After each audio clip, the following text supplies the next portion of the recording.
So we have a special guest speaker today.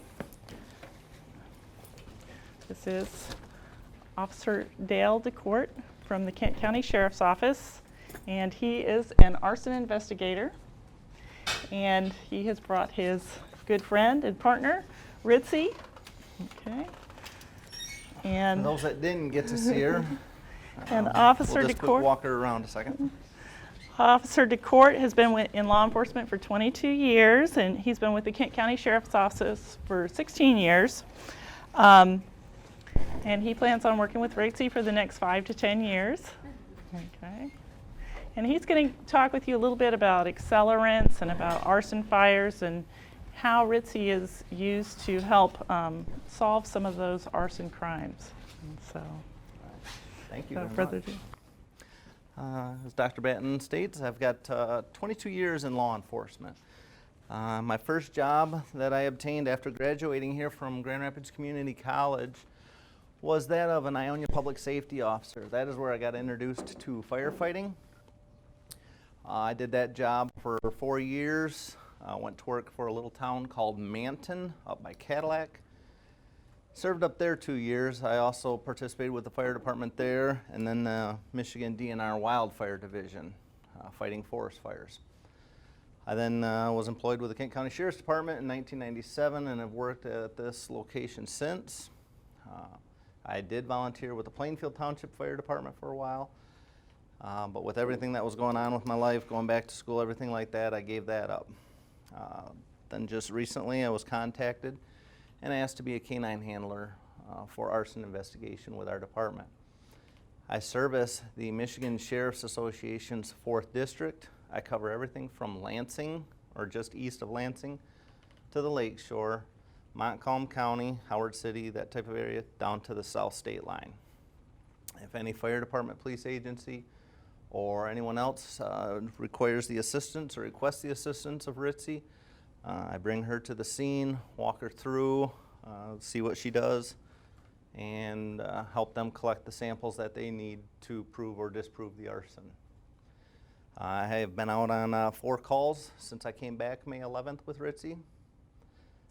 Structure fire in the city of Grand Rapids was not arson. It appears it's going to end up being a candle that was left. But one of the homeowners had made the statement that I'll burn this place down before I let the bank take it back. Not the comment he should have made in front of neighbors and that type of stuff, but that's not what happened, and she proved that. He may have left a candle there to burn down, start a fire, but he did not use an accelerant of petroleum-based to do so. The one arson she has been on was kind of a no-brainer. It had rained all night. Some kids set a picnic table on fire. It's being destructive. Was at a local camp here in Kent County, but they just wanted to make sure that it was arson. And sure enough, she did what she does by giving a passive response, by sitting down, putting her nose to the area where the accelerants were used, looking back up at me, pointing back down, and she'll keep doing that until I feed her. That is the only time Ritzy gets fed, is when she smells the petroleum-based hydrocarbon. She will never eat out of a bowl as long as she works. She eats right out of my hand every time. So it's something different. There are dogs that are play reward. The only problem is sometimes dogs don't want to play, they just want to take a nap and be left alone. Dogs are always hungry, they're willing to work. I have a short video that I'd like to play here for you a second that was provided to us by State Farm, as well as the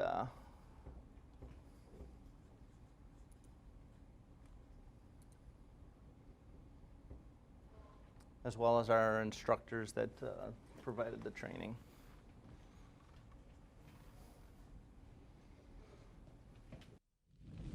The apartment fire cause has officially been listed as arson. For KPKE News, this is... Arson was the apparent cause of the 3-alarm blaze last night in the city's Garment District. 26 people were treated for smoke inhalation and 4 were admitted. Mother with 3 children, all killed in the arson fire, will be remembered in a memorial service this Saturday at Pleasant Valley Baptist Church. As the nation's largest homeowner insurer, State Farm is well aware of the costs associated with arson. Those costs are all too often measured not only in dollars, but in human lives. Billions of dollars worth of property and hundreds of lives are lost every year as a result of fires set by arsonists. But in the hills of Maine, State Farm and dozens of fire and law enforcement officials are raising up a new breed of arson crime fighter. And this weapon against arson comes in a package you might not expect. These dogs are born to work. Ritzy here, she'll go 24/7. She'll take a 5-minute, 10-minute power nap. She'll be ready to go out and work. She has become so accustomed to being with me. I've run lights and sirens to calls because she goes out with me every day. I look back, she's fast asleep in the back seat as I'm running lights and sirens. She doesn't care unless it's time to go to work. All right. The reasons that we're using canines for arson investigation is their olfactory receptors in their nose. These dogs have 220 million olfactory receptors. We as a human have approximately 5 million. When we walk into a room, we can smell, hey, somebody bought pizza. She walks into a room, she sees a cardboard box, pizza, cut in 8 slices, and somebody spilled an onion on the 3rd slice. She sees a very detailed picture of what is in front of her. Same when she goes to a fire scene, the ones I brought her to. When I walk her into the house, she is already telling me that there's probably nothing here. She'll have to go through and make sure it's not buried under something. But when she walks into the house, I can immediately tell by her body language whether or not we're going to find something. Some of the training homes that we did in Maine were homes, just like you saw in that video, that were completely burned out. That is what we go into when we are looking at these arsons, or worse. It could be just a big pile laying there. When she goes in, she walks around, she lets me know right away whether or not there's something there. She might look at it, what we call a secondary hit on it. She'll walk by, her head will snap. She'll remember that spot to come back to, and I'll be able to show you when we do a demonstration. These dogs remember well. When we go through the test the first time, she may pick up all 7 or 8 drops that I put out. She may only get 6 of them, but I can guarantee you she'll get 8 for 8 the next time, because she may have walked past one, smelled it, looked at it, but something caught her nose further down. That was more interesting to her. But she'll get all 8 on the next try. The other reason that we're using canines is we as humans can be led or pushed into a direction. When I go and I talk with these fire investigators, that they try to determine the cause of the fire. They look at burn patterns, smoke patterns on the wall, what is damaged, how much is damaged. They're looking for what they've been trained to look for. She has no idea what to look for. She knows petroleum. I want petroleum. If it's here, I'm going to find it. That way I get fed. The fire investigator is looking here, all the damage is here, but he's missing the poured room that's slightly charred in the next, but the fire extinguished itself. The person that lit the fire closed the door, it burned, it shut itself down. However, the other area that was burned is completely burned up, and the fire department did a great job of washing everything out the side of the house that's no longer there. So she's unbiased. She'll go through the entire scene and she will find that petroleum if it's there. The third reason that we use the dogs is for the scent discrimination. They can tell the difference. She is not trained on alcohol, isopropyl, those type of alcohols. But in Maine, through their training, they have found that these dogs will hit on it. They will come up, they will stop, they'll sniff it, they'll keep circling it. They know it's something that shouldn't be there, but they know it's not their petroleum, so they know not to sit because they're not going to get fed for it, and they continue on to hunt for what they know they will get fed for. We will throw down a marker, which in this case is just a golf tee that we throw down. A nice white golf tee in a black burned out building shows out really well. From there, the dog will continue to work. The dog is the scent discrimination. The training aid that we use for arson canines is 50% evaporated gasoline using the heavy fraction. Everybody here has some pretty good chemistry, I'm taking it, in order to be here today. We take the 200 milliliters of gasoline, we boil it, and I use that term generously, boil, because it's very flammable. Bring it down to 100 milliliters. That 100 milliliters that's still left is what I use as a training agent. The reason I use that is that falls in the middle of the spectrum. If you have diesel fuel on this end and something as light as lighter fluid, charcoal lighter fluid on this end, 50% evaporated gasoline falls in the middle. Your regular unleaded gasoline falls lighter than that. Your diesel fuel is up at the top. That is a heavy, oily petroleum substance. Anybody got an idea how much of her nose, what percentage of her nose is food driven? Anybody with dogs that knows this? 50%. She uses her nose for finding food. That's 50% is dedicated to, is this something I can eat? When you see a dog out walking and they're sniffing the ground, that 50% of their nose is tied to 1/8 of their brain that says, can I eat this, and is this what I want? That is why these dogs do so well, because the brain is always thinking, if I smell and it's the right source, I get fed. Here's where we break that, though, because otherwise every gas station she'd be sitting in and getting fed, right? She'd sit there on the cement of the gas station and want food. The only time she gets fed is when I am wearing the food pouch. She knows when I'm not wearing this that it doesn't matter what she finds. If she can sit all she wants, she knows she's not going to get fed unless this is on. She has learned and has been taught to ignore it while this is not on. In demonstrations and when I go and leave today, we'll walk past the spots where the training substance has been placed. She'll just keep on walking. She doesn't care because she knows the food pouch isn't on. She's not getting fed, so at that point, why do I care anymore? But when the pouch is on, that nose is working. She knows she's got to find it. She'll come up with it.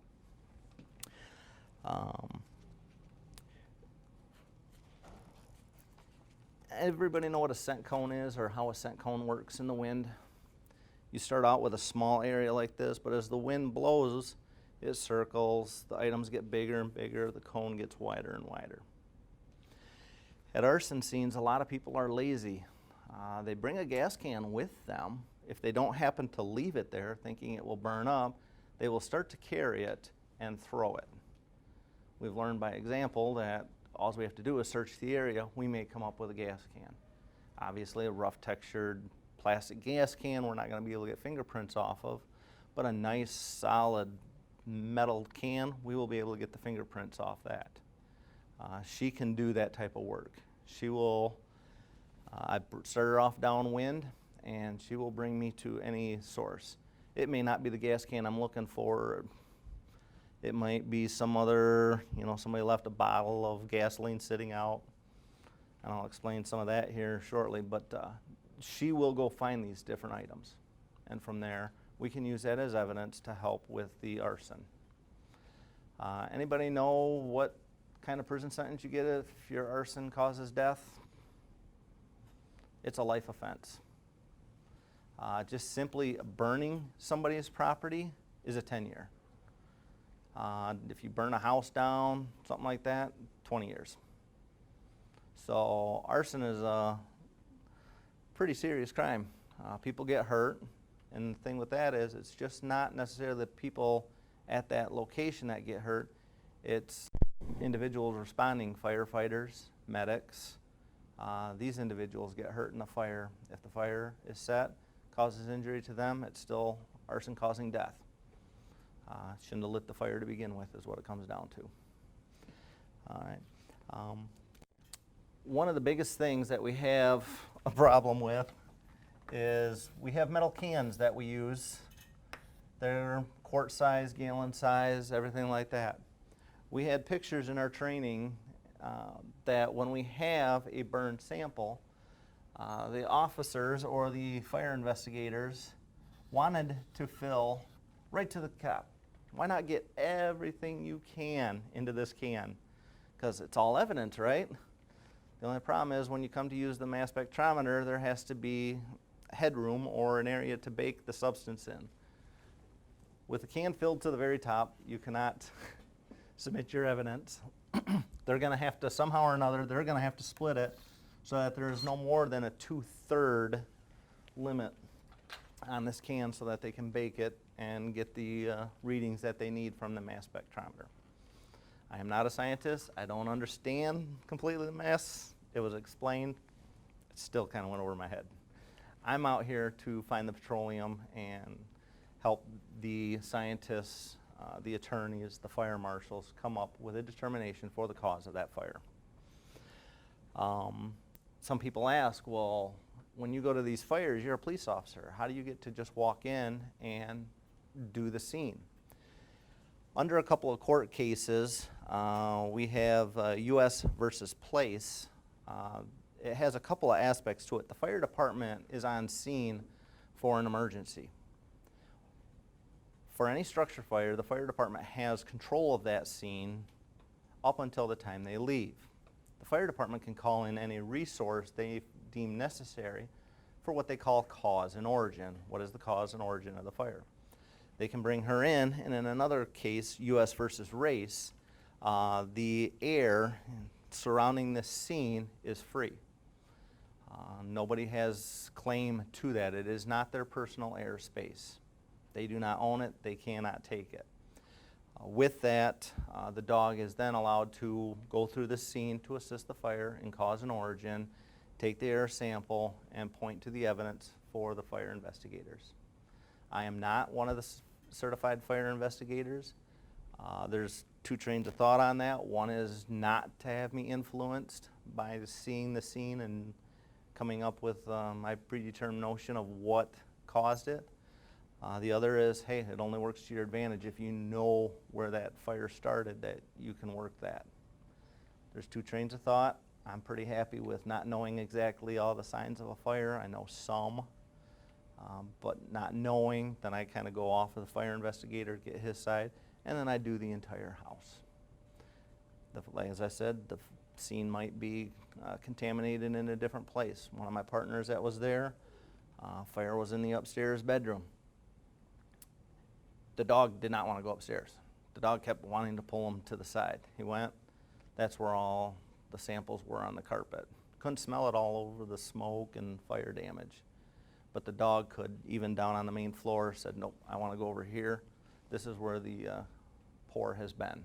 It was poured upstairs as well, but the other one never took off, or he forgot to light it or something, got scared, ran out. So that's what she can do. Anybody have any questions? Any questions are wide open.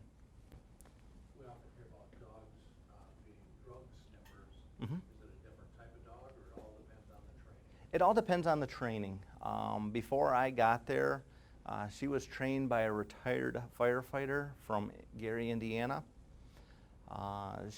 This dog was imprinted and was already practiced on its 50% evaporated gasoline training aid, and that is the way the dog is fed. By that, it is continually and every day. This dog, anywhere on a light day, she gets worked 3 times. On a heavy day, I'll work her 10 times. Today already, preparing for this class, getting ready, she's already been fed 4 times today. But being a dog, she's willing to eat. She'll do it again. I was trying to do a test on how long the gasoline would last at a fire barn. I came back to it an hour and a half later. She still picked up on the scent of the gasoline where I had put the drops in the large fire bay. So she can do field searches. That's one area that I love working with her at, because she gets to drag me 100 yards through the field to find it. I will have another person set something out on my property, my wife, one of the neighbor kids. They'll walk all over the place and do all that. Ritzy has no care where they've walked. When I'm downwind from her and that little lid has 3 drops of gas on it, 100 yards away, she will pull me to it. She does that scent cone where she gets in and out of the cone. She knows to get back into it just through her training, and she'll lead me and fishtail me right up to the scene. I have a couple of demonstrations. I'd like some assistance. Anybody? Does she spend the entire day with you, all 24 hours? She is with me 24/365. This girl can actually fly on a plane. Some of our guys, the one from Salt Lake City, had to fly back. We have a special code that we use to verify that she is a service dog. But she can go anywhere that a person such as a blind person could use their dog. She can go as well. I'm not going to take her into restaurants, that type of stuff, but if I had to, I could. She is considered a service dog. She is a washout from Paws with a Cause. The reason she's a washout is she's a food stealer. If there's a plate sitting there with a cheeseburger, blind guy's not going to have his cheeseburger. She is going to take that cheeseburger every time. You can tell her not to, but if you leave it unattended, she will do it. Her other thing is, which is great for the arson field, is a puller. She will not heel. I don't tell her to heel. I don't know that she even knows what that word means. A couple people have tried to, no, don't heel.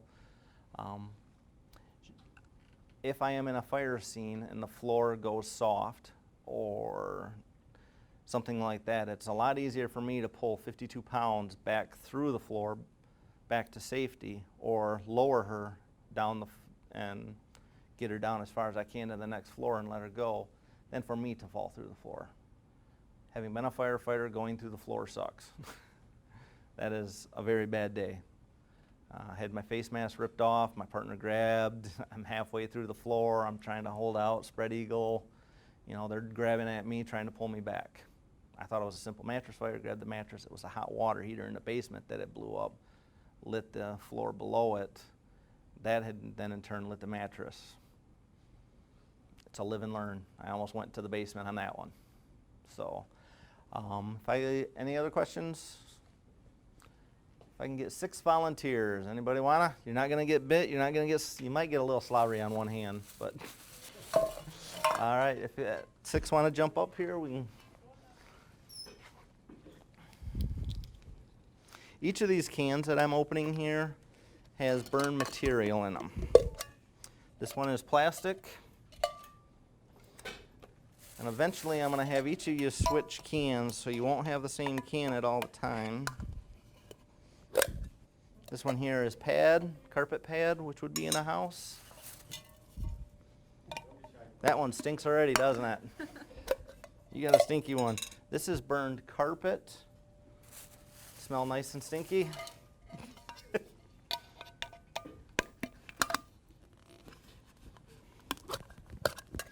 This one is wood. That one smells nice, don't it?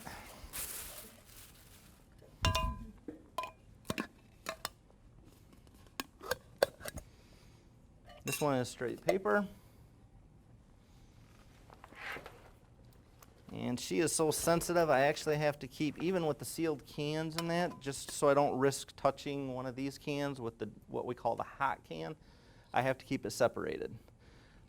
Even if there was a little bit of air transfer between them, it would contaminate the other cans that it is sitting with. That's how sensitive she is to this. All right, and that has to stay off to the side. There's yours. Is what we can do if we can line right up in the front here between the fire extinguisher coming this way.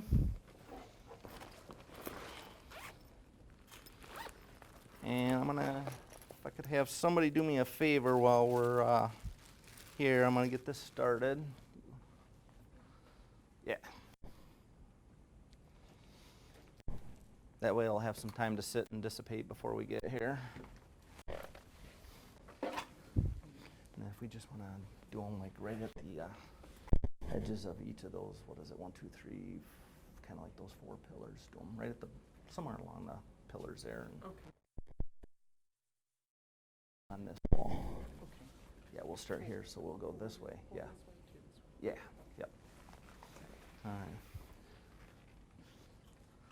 right. Dr. Batten's going to put out some drops. I'm not going to know where they're at. She's not going to know where they're at. And eventually we'll head out to the hallway here and we'll be able to show you how not even having a clue where this is, she will go, she'll put her nose to the floor, keep going, and pick off these spots that Dr. Batten is putting one drop at. It'll have a few minutes to have evaporated. Everybody knows gasoline evaporates pretty quickly, but it'll still be there. And she will pick up on that.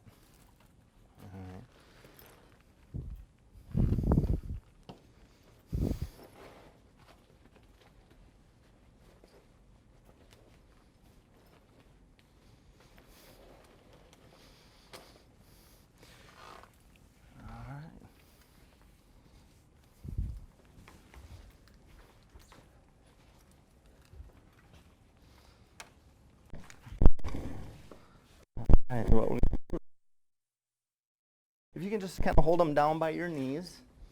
There you go. And she will come up and she will smell each can. Anybody that needs to come on up, feel free.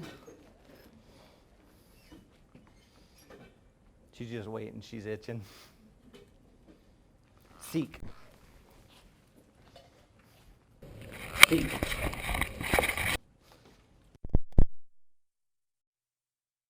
Good girl. All right, I'm going to spin her out into the hallway and go ahead and switch cans with your partner so I don't see. All right, seek.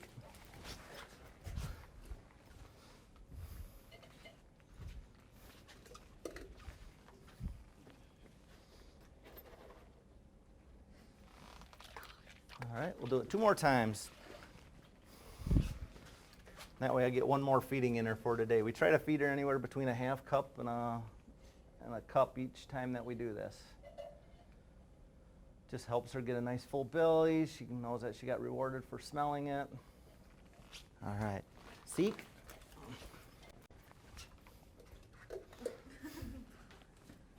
Good girl. Good girl. Yeah, she's a crusher. There were 2 of them in the class that were crushers. Come on, Ritz.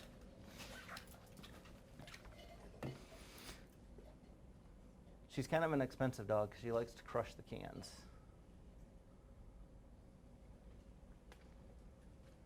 All right. Seek.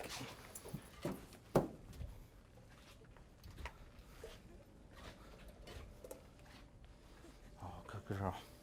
And that is her passive response. She will sit and she will go. All right. Ritzy, seek. And we have one that's just off. We don't want to train our dog to be what we call a last can dog. A last can dog is one that hit on the example and knows every time that it hits on the example it's done working. There might be 5, 6 places that she would normally hit, but because she hit on one, she got fed, she's done. We don't want that. So we call her off, we'll do something different. I will have her search 2 blank rooms just so that she knows that, hey, we got to keep hunting. There might be something more there. But she will find it. We got the drops out in the hall? All right. If we can have everybody come out the door here, we'll line up on the hall and we'll kind of be able to show you what she can do. If we want to just put those cans on there, the one that has the hot one in it, just inside the sink. The other one's on top.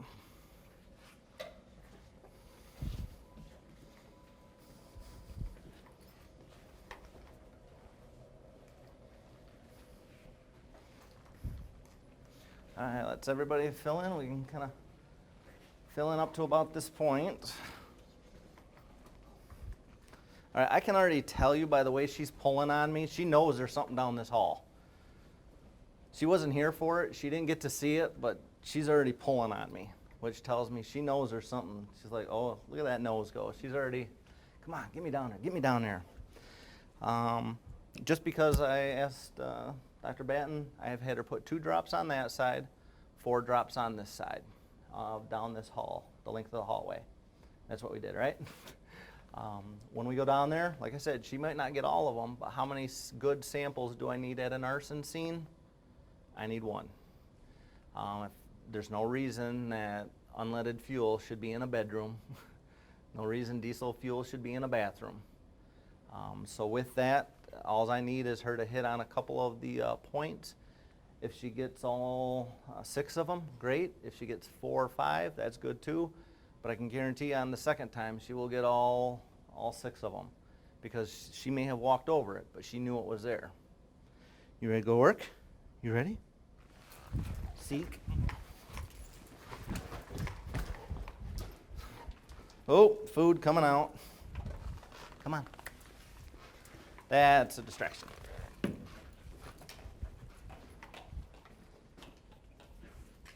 Show me. Show me. Good girl. And that's 1? That's one. Seek.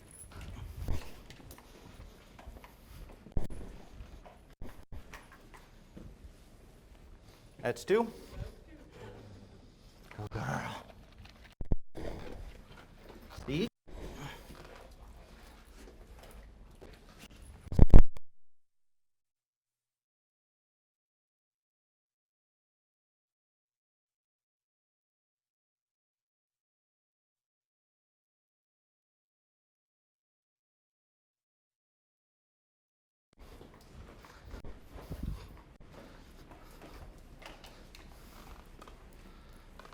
Seek.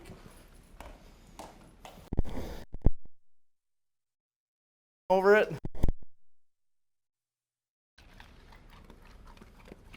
Seek. Come on. Seek.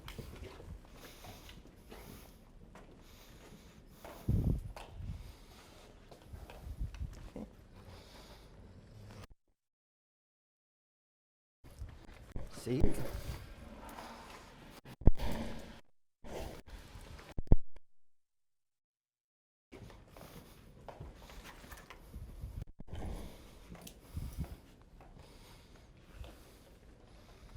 Is that it?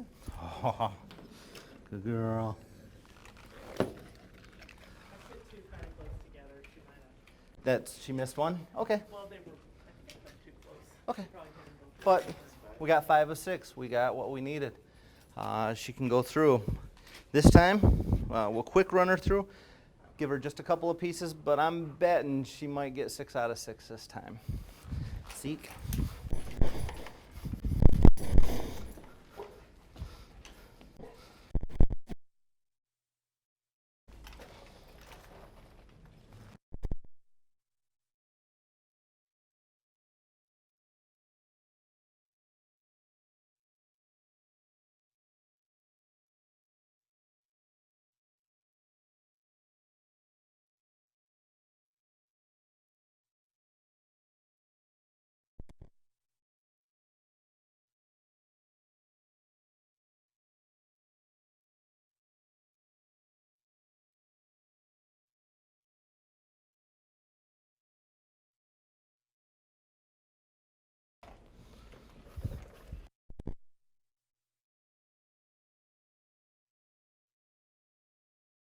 Seek.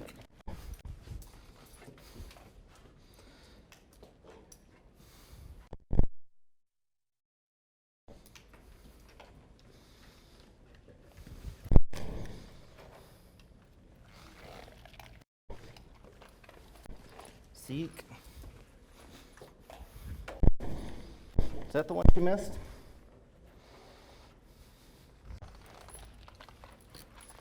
Seek. Seek. Hey, don't bite the school. Okay. That's the biter. All right. No, she will not bite. I can grab a hold of her lower jaw here. Come on. Even if it irritates her, she won't bite me. She's been trained not to bite. These dogs are extremely passive. Robin's different. She still has her bird dog in her. She will go after them, and she's actually caught one so far. But as far as biting people, she will not. If I can get 6 volunteers, we're going to do what's called a person sniff. We'll do it right here in the hallway. Okay. Yep, if we can get about 6 people here. Now if we can pull her into the room for a minute. Because once again, I want to make it so she has no idea who has this. So what I'm going to do is, who would like a little bit of gasoline on their tip of their shoe? All right, if we can come on this, he's cheating. All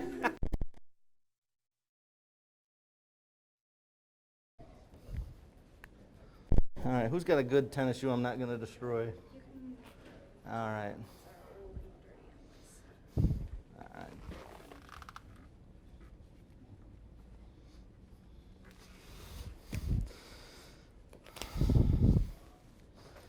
Now, had you poured the scene? Go ahead and do me a favor and switch it up with partners in the event she's cheating and watching. Wayne's got it in his shoe too, the big guy. Oh, So he's going to come in too. okay. Yep, that's fine. Yep. What's that on her neck? GoPro camera from media. Oh, Yeah. okay. All right. All right. Oh, before I do that, I got to have everybody slide this way because that's where I just put those drops. If I can have everybody down here, I forgot that we had put the drops right on that corner there, so she's going to be interested in that. All right. Seek. You're cheating. What a cheater. See, I knew that was going to be a problem. Okay, seek. Okay, seek. Really? Put your nose down. Ritzy, seek. Show me. Show me. Oh, somebody's cheating. Seek. You don't get to do it twice. Right. She gets the one piece. Well, see, my partner arrested you. Okay. Seek. Seek. Seek. Oh, good girl. Seek. Go ahead and switch spots because she wants everybody's feet now.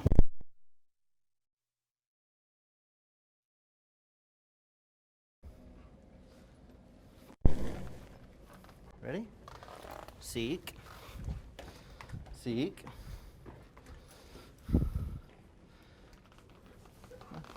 Seek. See how she slowly crawls? She knows it's there. Show me. I wasn't watching. There you go. Thank you. Seek. Cheater. She'll go for the easy meal every time, but she only gets one piece when she does that. All right. Apparently Wayne's got some gas on him. Good girl. Now we're just going to give her a blind and we'll head back into the room. Seek. Yeah, this just helps her realize that not everybody is going to be. Seek. All right, we'll head back in.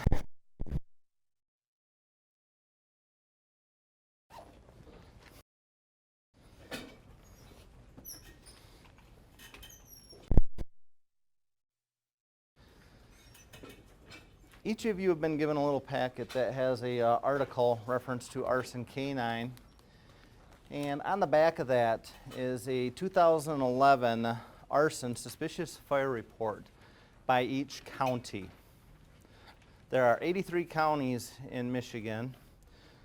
Page 2, I believe it's going to be, has Kent County on it, county number 41.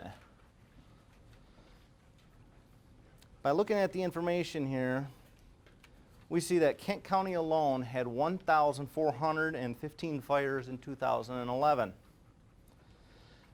From there, that value was almost $16 million in damages on those fires. Of those, there were 80 arson fires. 216 were suspicious. That could either be arson or its cause was undetermined. For those total losses for the arsons and suspicious fires, $5.75 million. That is a lot of money. Who's paying for all this? You and I. With the arsons, the suspicious and civilian injuries, there were 5 people who were hurt, and in Kent County alone in 2011, there were 3 deaths attributed to suspicious and arson fires. Originally, without the canines, there was approximately, this is for the state of Maine, where we were trained at and has most of the training documentation, there was a 15% prosecution and conviction rate for arson fires. With the advent of the dogs, they're now up to 35%, and it gets better each time. There are always going to be circumstances that we can't get the confession, we don't have enough evidence, we can't put the person to the scene at the time of the incident. There's always going to be things that prohibit us from having that 100%, but that's what we strive for. Even with the demonstration out here in the hallway, she's not going to be 100% every time. She's going to walk past something. But if she gets 5 out of 6, great. If she gets 4 out of 6, that's great. Every time I send a sample to the lab and it comes back as a positive hit, I may send in 3 cans, one of them is positive, that's 100%. She found the hydrocarbon, the petroleum-based hydrocarbon at that fire scene. So, you look at some of these figures here, Macomb, they actually have a arson dog. Is it Macomb? Yeah. Macomb County. Nope, I want Oakland, don't I? I'm looking for the one by Detroit. That has Detroit.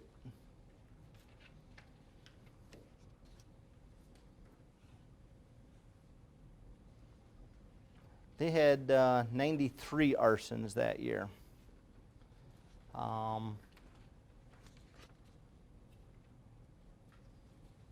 You know, and that's just outside of Detroit. We're Kent County and we have half as many.